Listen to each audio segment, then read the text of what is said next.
Sister Wives Cristin Brown fell for David after he slammed polygamy. When Sister Wives star Cristin Brown left Cody, she hoped to find love again. However, she adamantly claimed she would never live polygamy again. That's why David Woolley was the perfect match for her. As season 19 continues, fans will get a chance to see them fall in love. As soon as David told Cristin he wasn't interested in polygamy, she knew he was the one. Read on to get a sneak peek from this week's new episode. Cristin Brown gushes over her new beau. David Woolley and Cristin Brown have been married for over a year now. But since Sister Wives is so far behind current events, fans are just now watching their love story unfold. Dave and I have gone out twice now. We look adorable together, the TLC star shares in a new clip. Look, he's cute. Cristin goes on to say that she wanted to be as transparent with David as possible. And thankfully, he was honest with her too. I told him everything, polygamy background. Cristin explains in the preview. I told him everything, and anyway, he goes, I know about polygamy, and my sisters live polygamy, and I'm like, do you want to live polygamy? And he's like, no, gosh, no, I'm not interested in that. Of course, telling a new partner about her past was incredibly challenging for the Sister Wives star. She wasn't sure if David would accept her past. I was so nervous, I didn't sleep at all the night before. Cristin admits, I told him, but he was great with it. So I didn't have to explain polygamy, which is great because sometimes you explain polygamy and guys think you have loose morals. And then they think that you're going to be interested in their open marriages. The TLC personality is completely over her ex. Every divorce comes with a twinge of sadness and doubt. But now that Cristin Brown has broken free from polygamy, she's never going back. In a new interview, Cristin and Janelle Brown spoke candidly about Cody and were honest about their living situation. The women sat down with Access Hollywood to spill the tea, revealing he seldom accepts personal responsibility for anything. Instead, he always looked for someone else to blame, which drove a strong wedge between him and his ex-wives. Cristin Brown's journey away from the polygamous lifestyle she had once embraced took many surprising turns. From a young age, she had envisioned a life that revolved around family, multiple families, actually, interwoven in the unique tapestry of plural marriage. Her marriage to Cody Brown had been a part of that, a fulfillment of what she thought was a divine calling. But years of feeling like an afterthought and not receiving the love she deserved left her disillusioned with the polygamous ideal she once cherished. When Cristin decided to leave Cody after over 2 decades together, it wasn't an impulsive move, but rather the result of a slow awakening. She had grown tired of living in the shadow of his other relationships, tired of feeling second, third, or even last in the family hierarchy. As much as she believed in the principles of family unity, Cristin realized that no ideal was worth sacrificing her own happiness and sense of self-worth. The tipping point was her desire to show her children a better example of love. Enter David Woolley.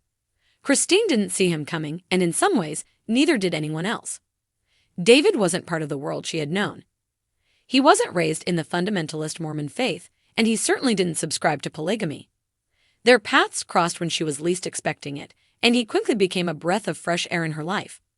But what really caught her attention wasn't just his warmth, his kindness, or the fact that he seemed to see her for who she truly was. It was his stance on the one thing that had shaped most of her adult life, polygamy.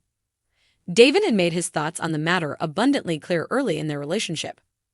Over dinner one evening, after learning about Cristin's former life as a sister wife, David didn't mince words. I don't get it, he had said, shaking his head with a seriousness that Cristin found both jarring and refreshing. I just don't understand how someone can expect a woman to share her husband like that. It's not love, it's control, it's unfair. His words hit her like a freight train. For years, Cristin had buried her true feelings about the life she had lived. Sure, she had left Cody, but until that moment, she hadn't fully let go of the indoctrination that had convinced her polygamy was part of her spiritual journey. David's words were blunt, maybe even a bit harsh, but they cut through to the core of what she had been grappling with for years. She realized then that she had fallen for David not just because he was different from Cody, but because he was completely the opposite. Where Cody had once seemed charming with his ideas of shared love and spiritual unions, David was straightforward, grounded in a more conventional understanding of relationships. He believed in monogamy and, more importantly, he believed in treating his partner as an equal, something Cristin had craved but never fully experienced in her marriage. David didn't sugarcoat his disdain for polygamy. He often spoke out against it, saying that it deprived women of their agency and allowed men to manipulate the concept of family for their own benefit. Love shouldn't be a competition, he had said one evening while they were watching a documentary on cults. Cristin remembered feeling a pang of discomfort as she thought back on the years she spent vying for Cody's attention. It was during these candid conversations that Cristin found herself re-examining everything she had believed. The rules and expectations of her past no longer held power over her. David's fierce opposition to polygamy wasn't just an opinion. It became a rallying cry for her own liberation. His words, "Love isn't a competition," echoed in her mind long after they were said, becoming a mantra of sorts as she worked to redefine her understanding of what real love looked like. With David, she no longer had to fight for affection or attention. There was no juggling of schedules or prioritizing of other relationships. It was just the two of them, simple, straightforward, and honest. For the first time in years, Cristin felt truly seen, not as one of several wives, but as a whole person, deserving of someone's undivided love. As their relationship deepened, Cristin marveled at how easy everything felt with David. He wasn't trying to sell her on an ideal or convince her that love needed to be spread thin to have meaning. To him, love was abundant, but it was also exclusive. He believed in giving everything to one person, and that was exactly what Cristin had been missing. Cristin couldn't help but reflect on how far she had come. In the past, she would have been defensive, protective of the choices she made within polygamy. But with David, she felt empowered to say, "You're right." She admitted to herself and to him that polygamy had never really worked for her, not the way it should have. It wasn't about jealousy, it was about the fundamental imbalance it created. Women were expected to be selfless while men were given permission to be selfish. David's stance wasn't just an attack on the system she had left behind. It was a validation of all the emotions she had kept bottled up for years.